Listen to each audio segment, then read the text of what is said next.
Hello everyone, welcome to our channel IAC Steno. We are starting the passage at speed of 110 words per minute. Start. Though this is the first occasion on which I have in person attended a session of UNESCO, I may claim that in spirit I have always been with you and followed your deliberations and activities with the keenest interest and sympathy. This I have done as I feel that in view of the disaster which threatens the future of mankind, UNESCO alone offers a faint ray of hope. Mankind has, in the course of the last century, made phenomenal advances in knowledge and material prosperity, but this progress has not been reflected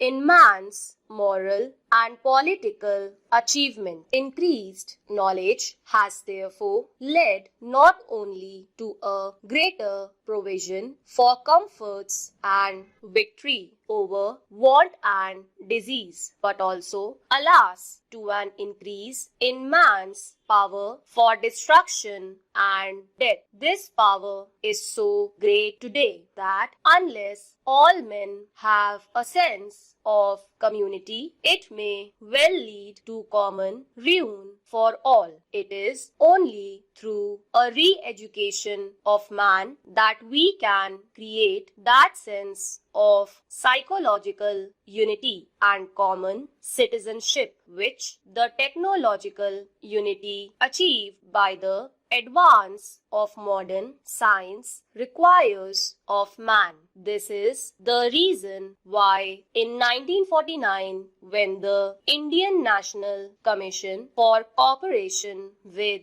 UNESCO was founded, I placed such great emphasis on the importance of UNESCO's work. I pointed out with regret that while the United Nations were founded for the achievement of peace and unity, the result had in fact been the division of the world into two warring camps. It is true that some progress has been achieved here in place of a multitude of nations, each struggling on its own. The United Nations present a picture of two solid blocks array, one against the other. Nevertheless, to any man who looks forward to cooperation and friendship among nations, this picture can bring no message of hope. It seems that the only hope lies in UNESCO, which asks to achieve unity in the field of education, science, agriculture, even among those who are politically divided. I feel that if UNESCO could achieve its objectives and create understanding between different nations on the cultural plane, there is hope that with time the cultural understanding would make itself felt in the economic and political fields also. In the course of the last 2 years, my hope in UNESCO and my apprehensions about the United Nations have both increased. It is true that UNESCO is barely half a dozen years old, but these few years have been of immense significance for the future of man. This period has revealed fissures in our political and intellectual attitudes which, unless they are checked on time, may well involve the whole of humanity in one common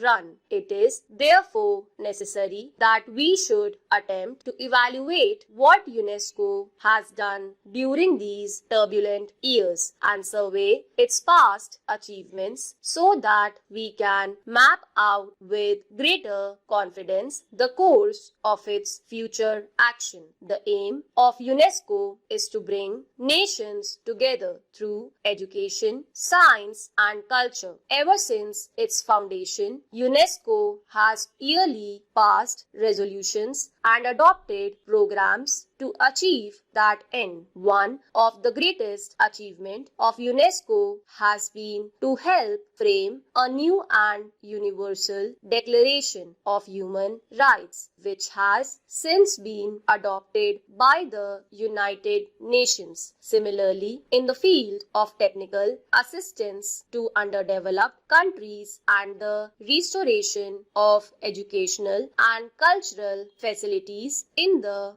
war-devastated country, and in the exchange of persons and ideas between different nations, considerable progress has been achieved. Even more important is the project which UNESCO seeks to adopt for the provision of fundamental education to immense areas of the world as yet without adequate facilities. It is a sad reflection on our civilization that almost 3/4 of the adult population of the world are still unlettered. Literacy and ignorance directly contradict all our professions for the rights of men and constitute a threat to universal democracy, peace and progress. I should like to congratulate UNESCO upon its realization that it is only by improving the human material through education in the less fortunate areas of the world that prospects of world peace can be secured. While no one can for a moment question the program of UNESCO in these fields, I feel sure that you, Mr. President, and you, Mr. Director General, will agree with me that UNESCO cannot succeed in its objectives so long